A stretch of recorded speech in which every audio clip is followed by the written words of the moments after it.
Ahoy, mateys, and welcome to another episode of I'm Ready, a SpongeBob SquareCast. My name is Captain Eric, and we are continuing our sail through the first season of SpongeBob SquarePants. The end of the season is actually coming up fairly quick, so once I wrap up the final episode of the first season, I'm going to be putting together a ranking of all of the episodes of season one from the number one all the way down. I will probably do a live stream, and if I do, I'll make that announcement through social media. It'll be on one of those sites where you can set up the rankings and whatnot. It's a fairly popular YouTube video, but I'll probably live stream that on both YouTube and Twitch, and then I'll have that video up for anyone to watch on YouTube. I might even just rip the audio from that and release it as a bonus episode of the podcast as well for any of you audio-only fans out there. In this last week, though, I've been thinking a lot about reboots of cartoons. I watched the Animaniacs trailer, and by far it blew my mind in terms of what I was ever thinking could be possible in an Animaniacs reboot. I love the original show, and there's this certain specific writing style that comes hand in hand with that show. It's the reason why the show is so popular. And in watching the trailer, I was able to get that sense back that, wow, this really captured the magic of the original show and is just, it's almost like it's been preserved and then we're just opening back up. And it was always this good. It's just in a nice, sleeker, new context. And between that, we got the announcement that Tiny Toon Adventures is getting another chance on television. And of course, we have the Rugrats coming back. We've had all that come back. And, you know, I think people look down on reboots, remakes, and sequels. And to clump all those together is a bit unfair. First off, sequels, we love sequels. Everybody listening could find a book series or a movie series, and I'm even going to consider a TV show with multiple seasons. Like, we like continuing adventures with characters that we enjoy. So I don't think it should be anything looked down upon to enjoy another story with characters that you like. So sequels, I hate when people rail against sequels. Oh, there's always just sequels. There's never any original ideas. And every time someone says that, I go, have you watched every brand new movie on every streaming service? Have you watched it all? Have you consumed original content? Because it's available. You might not just be looking for it. But I love sequels.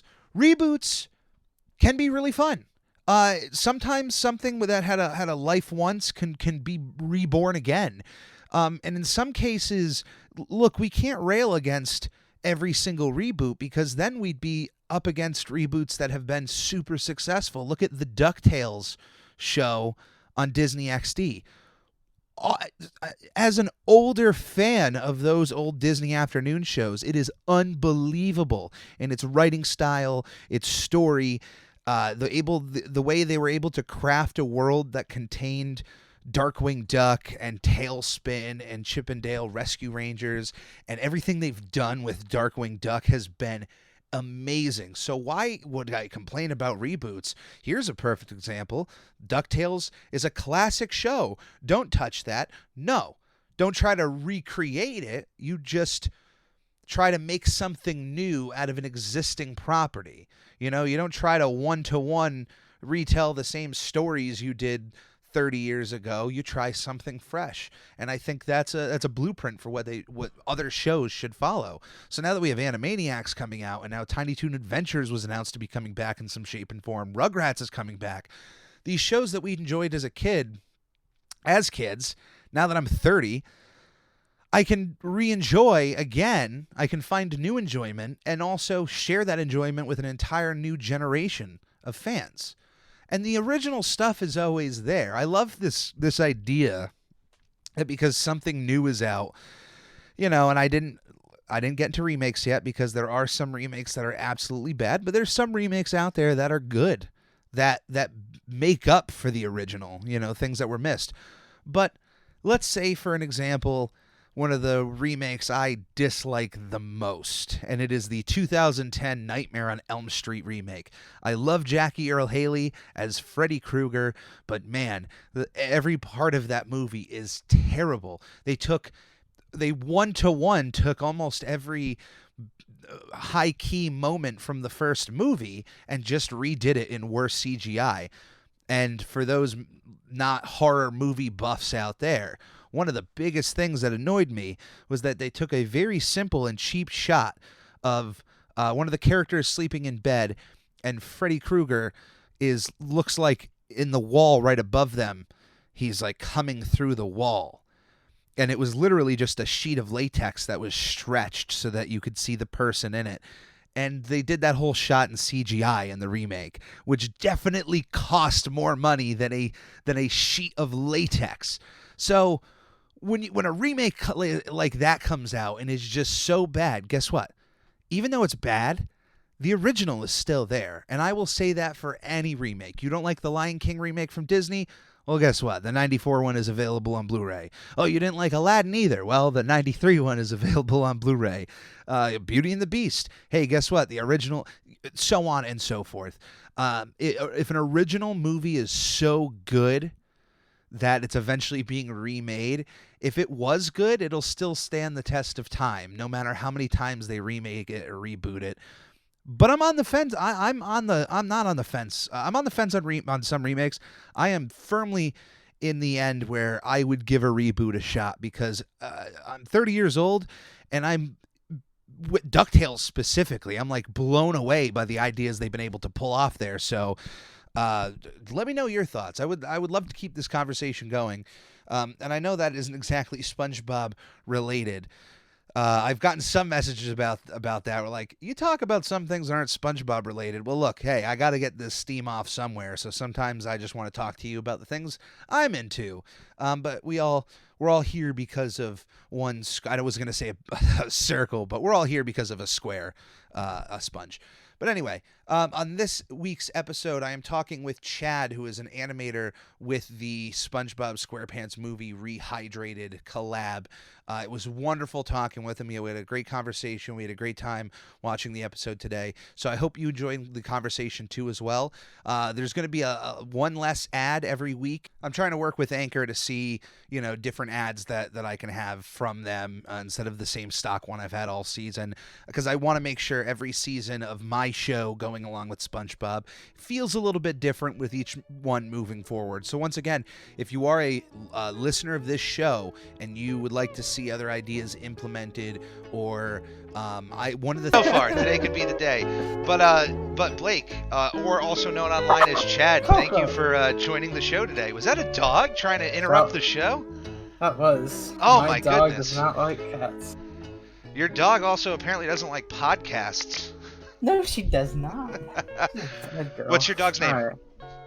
Her name's Coco. Say hi, Coco. Hi, Coco. Alright, never mind. Oh, hey. That was a classic joke. I apologize. But anyway, I mean, You're instead of just talking about Coco the dog, we're here to talk about SpongeBob SquarePants. Tell me, what's your earliest memory of SpongeBob? Just the first thing that comes to your mind when you think of him.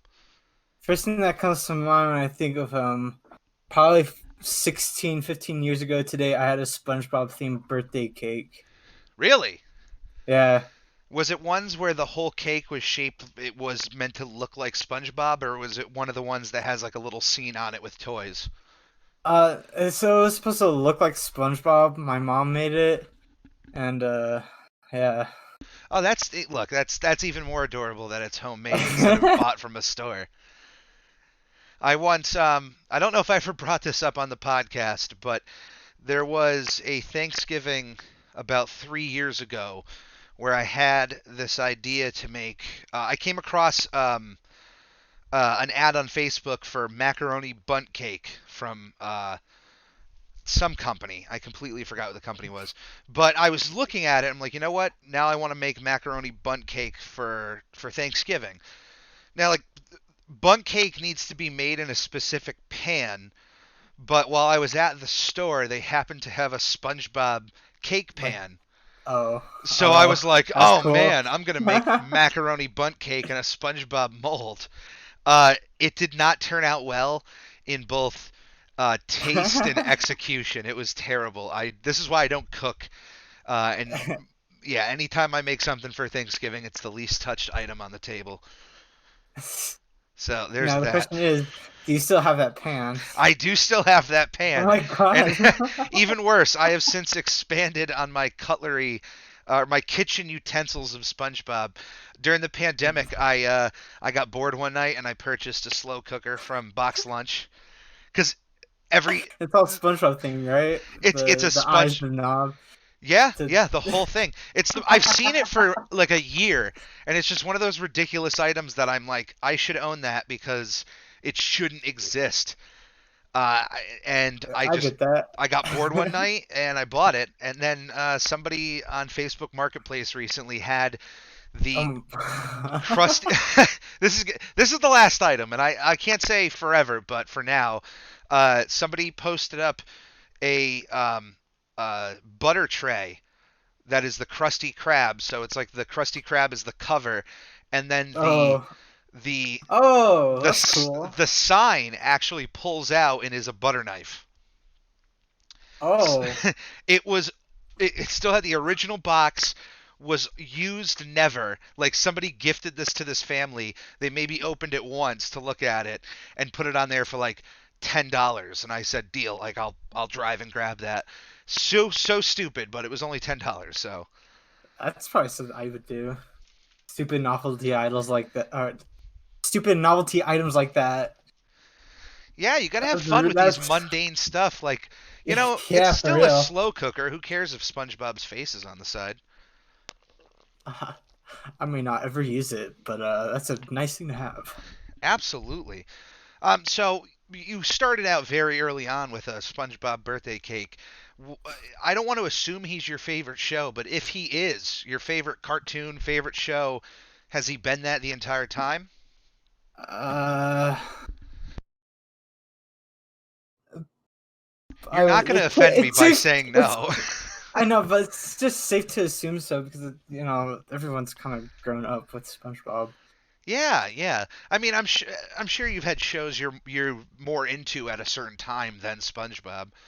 Yeah, But that's for sure. But SpongeBob, like, I have the first 100 episodes on like 15 discs from Walmart. So I watch that from time to time, oh, more the of often than course. like other shows. So sure going back to it more than other things.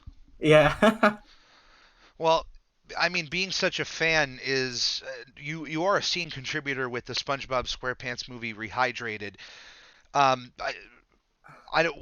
Do you do art? Like, where did that start? Did SpongeBob guide you to want to make animation or to animate, or was it just the other way around? You already were getting into animation and then um. decided to bring SpongeBob into it.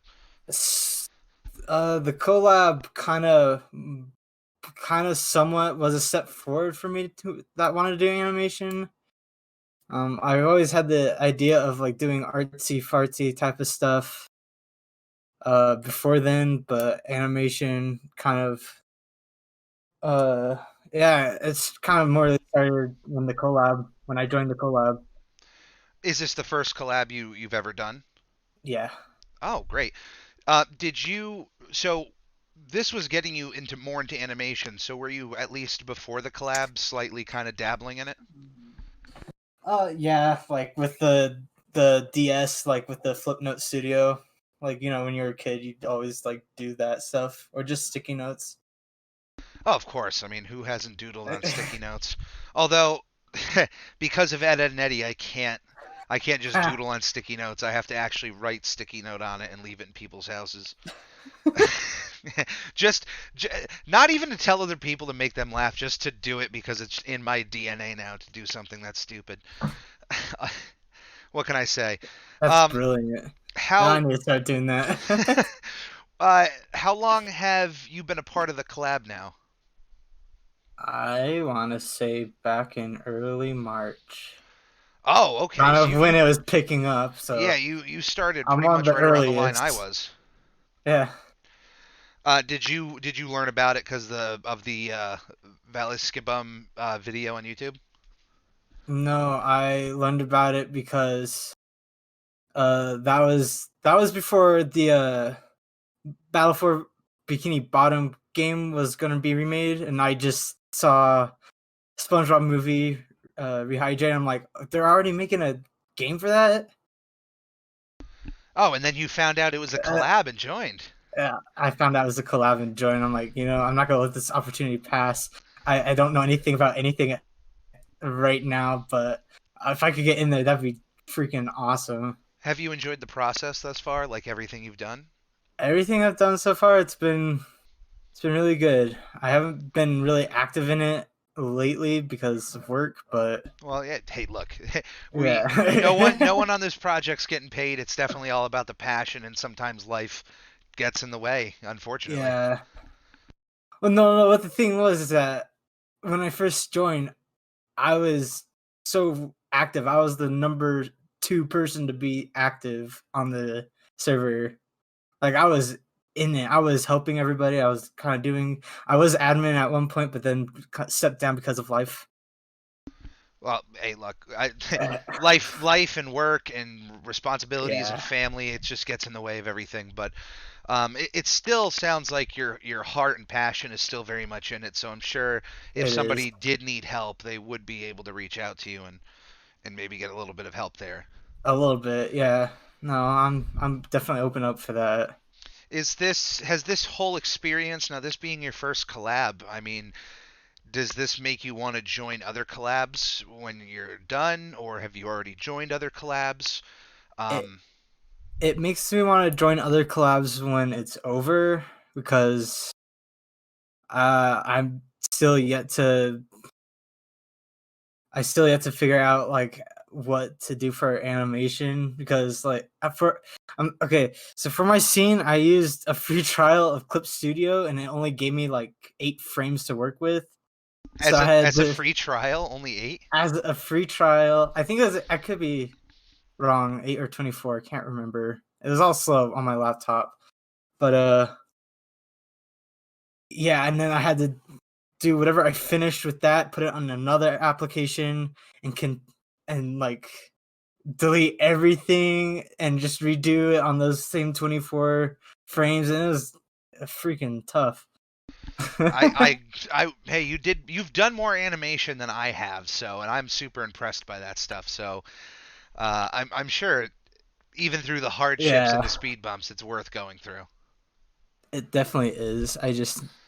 I'm not ready to move on yet. Oh well, absolutely. We still have so much time for the project, so I don't think Yeah. like I don't want to assume when crunch time is really going to hit of like, hey, we got to start getting this thing together. But I imagine that's almost like that all the time. But once like next summer hits, it's probably when it's really going to start coming together. Oh yeah, for sure. There's, That's I don't think people understand the amount of other people, like the people a part of this project, and how many moving pieces there are. The amount of animators, the amount of voice actors, the musicians. There's a lot going on to this, and it's all built on our passion for SpongeBob. Do you that have a second favorite cartoon to SpongeBob? Like if you had to pick something, or just something if maybe I even had hand in to hand. I'd actually would have to think about that. Is there a Actually, few? no, Billy and Mandy. There you go, Billy and There we Mandy. go. The Grim Adventures of Billy and Mandy. I was just Yeah, reminiscing about that the other day and how much I love the video game for the Wii.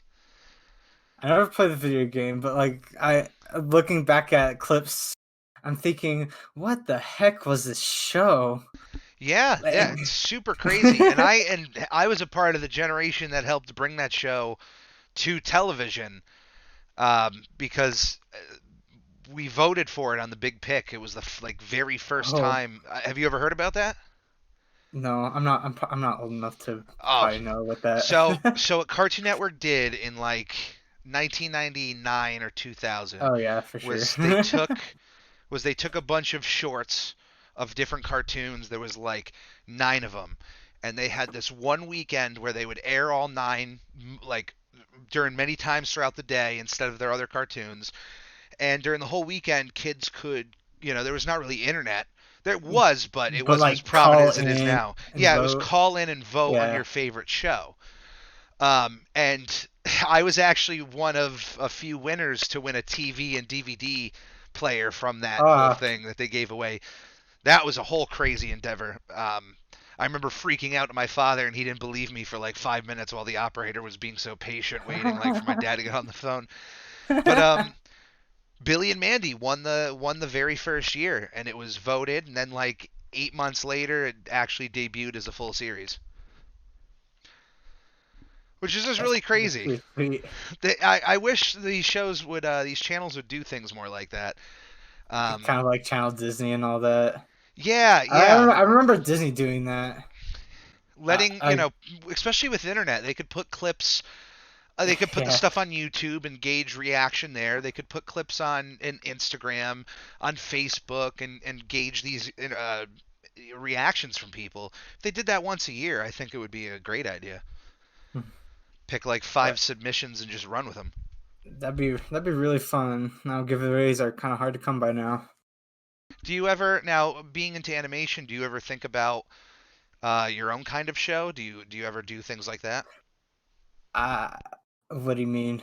Like, have you right now you're a part of this collab making, remaking SpongeBob, but on your own, do you come up with your own ideas and little skits and things like that for things to animate? As of lately, I've been trying to think. Yes, I have. Not too sure. Yeah, Oh, I what don't. though? I've been doing mainly drawing out skits more than anything. Well, those are always nice and I mean, definitely great yeah, practice too. yeah, So yeah. before we get into Texas today, we're going to take a quick break, and when we get back, we'll start the episode. Magic Conj, will I ever get to meet Tom Kenny? Maybe someday. Oh, so you're saying there's a chance. Okay. Should I tell fans of the show how they can support us? Yes. Goofy Goobers, supporting the show is shockingly easier than catching a blue jellyfish. Right from our anchor page, anchor.fm/SpongePod, you can find links to all of our social media and a support button if you happen to have a few extra clams. Also follow us on twitch.tv/SpongeBobPodcast, where it's not only the official home to our sister show, Video Bob Game Pants, it's also where I stream live drawings of various Nickelodeon characters and host the opportunity for commissions and giveaways. Lastly, the official merchandise store is now open at redbubble.com/people/SpongePod, where various designs will be uploaded inspired by our show, including our official logo, which is now available on a multitude of products like t-shirts, stickers, duvet covers, and even a shower curtain. This is a podcast by a fan, for fans, and will always be fan-driven. Any way you see fit on supporting our show is much appreciated. Thank you, and enjoy. 2,000 years later. All right, and we're back. Today we are watching the episode Texas, kind of our backstory of Sandy. I mean, we know a little bit about her since her debut, but this is kind of a real big backbone for her, something that cements her character a little bit more thoroughly through the first season. It first debuted in America on March 22nd, 2000. It is the 18th episode of SpongeBob, the first part of the 18th episode, and we're winding closer to the end of the first season. Um, Tell me, I mean, you chose this episode. Was it just something that you saw that it was available and you enjoy it? What's your take on Texas there? Um, if I'm thinking of the right episode, um, this is a nice little kind of good feel, kind of sad moment. I feel if I'm thinking of the right one anyway. I It's the think one you where she are. wants to go home, right? Yeah. This is the Yeah. episode where she Okay. starts reminiscing about Texas. Yeah. I like that episode. It's nice. I get a little sad. I'm glad you like this episode because it's one we're gonna watch today. I But know. for anyone that wants to watch along with us, we are starting after the intro, so you can skip the intro. We of course are watching this right off of Amazon.com until they pull all SpongeBob to CBS All Access next year, or Paramount Plus, whatever they're calling it. Oh, So no. if you want to watch along, you can start the episode now. Now. All right, perfect. And that is Junior Brown playing that you hear, although I'm going to have to turn it down because we can't have any audio from the episode. But yeah, Junior Oh, Brown's wow. music is all throughout this episode here. A lot of his, I don't know if he made everything original or if it was just I think he probably went in there and recorded stuff, but uh, I love I love the idea with Patrick that they just drew his face on his stub. on his stub there, and it just definitely worked. I I still we got to be impressed here with the sandcastle efforts of SpongeBob and Patrick. I've built sandcastles, but if I can make one that looked like SpongeBob's pineapple without it really Falling apart. without Yeah, that'd be falling pretty apart, great. yeah, it would be. Um, Vincent Waller, who is one of the writers of this episode, is actually he is one of the writers and storyboard artists. He's born in Texas, and ironically, he is also the writer of the episode "The Texas Song," which is the song that Sandy That sings. is the song. That's Great song. by the way, SpongeBob body slammed a whale, a killer whale. How is it that he can't lift up stuffed animals? Not even with anchor arms. Yeah, exactly. The only thing I can think about is the fact that the stuffed animals might be out of water items, like items from the surface. Therefore, anything that belongs down here Yeah. might be lighter for him than things that are not supposed to be there. I mean, Although, the stuffed animal weighs more than SpongeBob though, so yeah, because he's a sponge. right, right. I thought it was funny that they would try to get Sandy to jellyfish because, as far as up to here, we've never seen her partake in jellyfishing at all. Jellyfishing. I think the first time she does it is in the third season when they're trying to get SpongeBob to come outside after his accident. I think she's seen jellyfishing there, and that might be the first time. But very crazy flush mechanics of her suit. It's definitely technology from the future. It's technology of the 90s that of what the future would look like, and they were completely wrong. Could have been.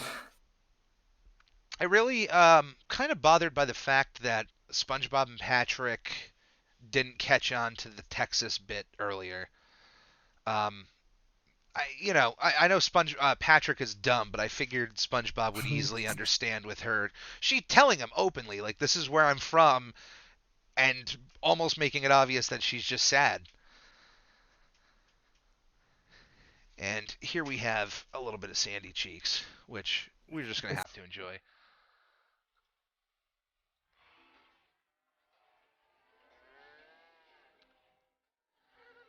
So, yeah, Vincent Waller wrote this song as a Texas boy. that makes much more sense. I can sympathize with Sandy. I mean, especially because it's not that she just moved to another state. She's underwater. She's practically stuck. She might as well be in a different country. Yeah, Well, since the definitely know how that feels. the island that they're under is based off of Bikini Atoll, which is definitely far away from Texas. Well, then that's a bit of ways away. Imagine watching a squirrel cooking barbecue. Classic. Called roadkill. No, not She killed not it. cooking the squirrel. That would be terrible. No, she she picked up the roadkill from the road and killed it. Oh, although there are people out there who have partaken in squirrel meat. I don't think I could ever do it.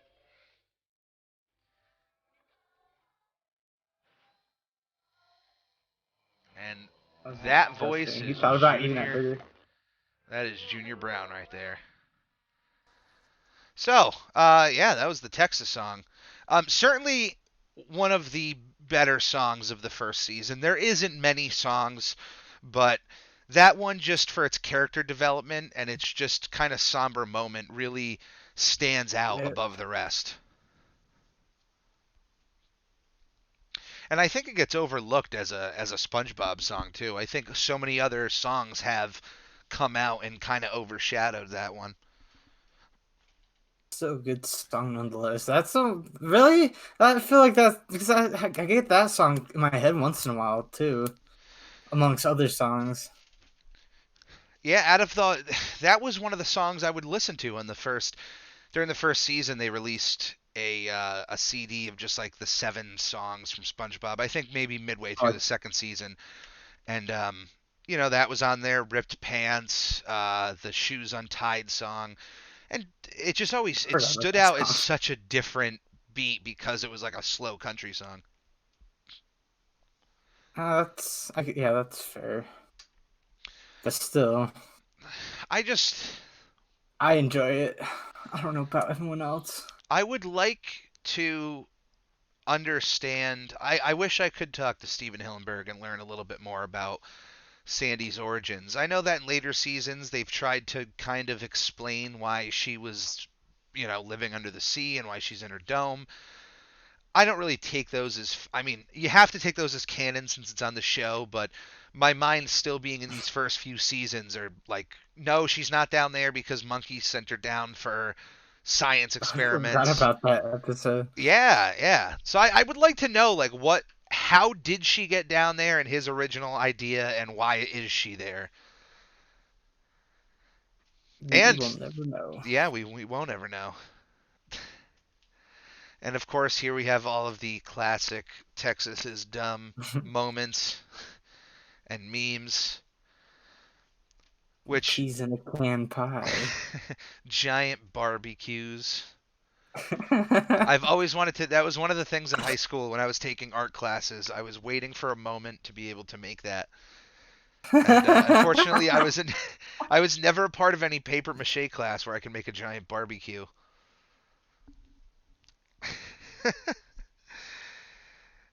This is, of course, right here is what's the difference? No, I'm Texas. One of the better jokes of this episode. That's my favorite joke.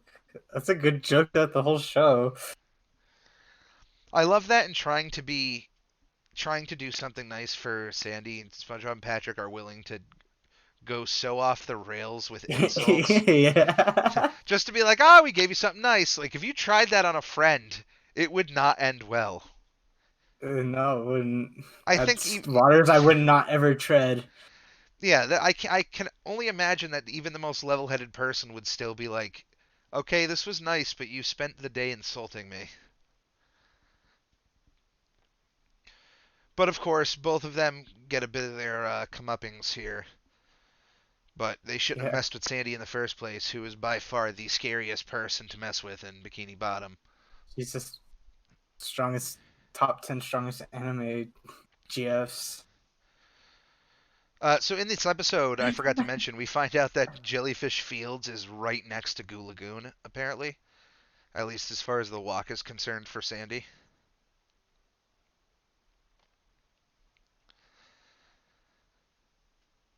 The fact that Sandy thought that the Bikini Bottomites ate jellyfish is similar to the idea that Plankton believes that you eat jellyfish during fun.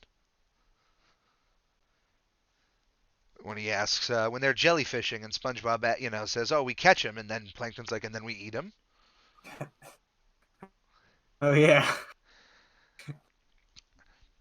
Which I don't know. I don't know about you, but I don't want to. I don't want to try jellyfish. I wouldn't either. I can't see that SpongeBob stretching part without thinking of the old Nicktoon Fruit Snacks commercial that would air for like 2 or 3 years on Nickelodeon. Because they would make it seem like they would giant barbecue dancing and giant barbecues. Peas in a can. Peas in a can pie. And then so they would have like the SpongeBob gummy that you would stretch out, and it would make it look like it's happening on the TV. Oh, that's cool. I want some fruit snacks now. Yeah, they should bring those back, except for they probably wouldn't keep all the same characters. Make them in your crock pot. Yeah. I can make custom fruit gummies at home.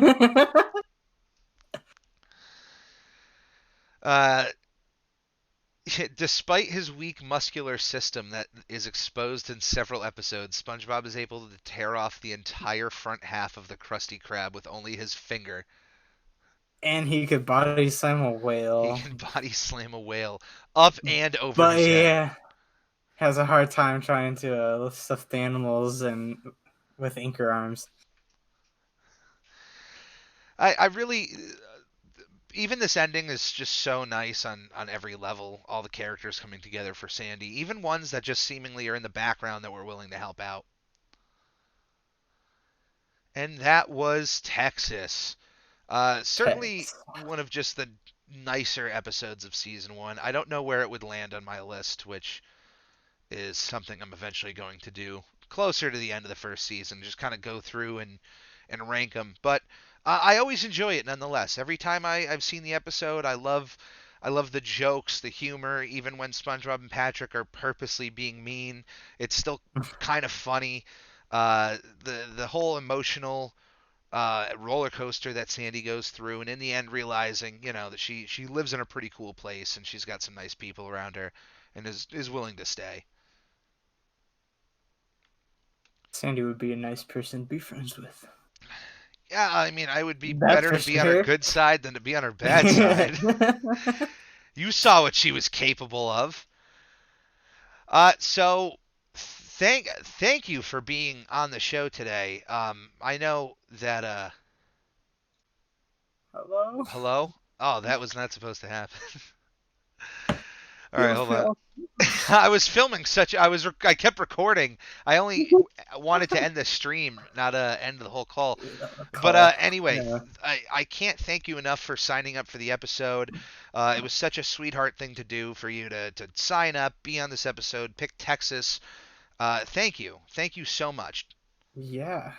I hope you had fun here. And before we go, can you please just plug any of the social media or places you'd like any of the listeners to find you at? I stream once in a while on Twitch. It's Chad9872, and I have art stuff on my Instagram, which is also Chad. No, it's Chad_9872. I think that's it for me. Oh, perfect. Well, hey, any of the listeners listening to this episode, check out all of that stuff. Check out the stream. Check out the Instagram, and let them know that the SpongePod sent you. Thank you, SpongeBob. You're very welcome. Thank you, the viewer, for listening. Thanks for being on, man. Yeah.